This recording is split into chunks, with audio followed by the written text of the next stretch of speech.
معلومات أول مرة تعرفها عن فطر عفن الخبز. أيوة، هو ده اللي انت بتشوفه بيطلع على العيش ولونه أخضر. تعالى كده نشوفه تحت الميكروسكوب.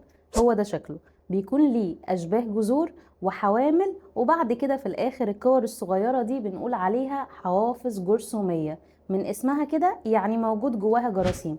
أول ما فطر عفن الخبز ده يحب إن هو يتكاثر، بنلاقي الحوافظ الجرثومية دي بتنفجر ويبدأ يخرج منها الجراثيم دي تقع على تربة رطبة وفيها غذاء، وتبدأ يحصل لها إنبات إلى فطر عفن خبز جديد. يعني الجرثومة الصغيرة دي اللي هي خلية وحيدة هتبدأ إن هي تطلع أشباه جذور وحوامل وحوافظ جرثومية، وكمان تبدأ إن هي تكمل دورة الحياة عادي جدا وتتكاثر.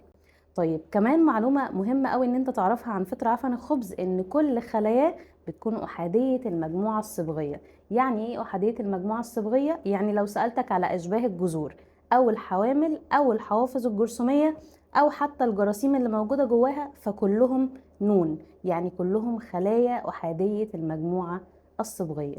ودي كانت معلومه على الطاير، واوعى تنسى ان مع دكتور ميار مفيش مع الفول مارك اختيار.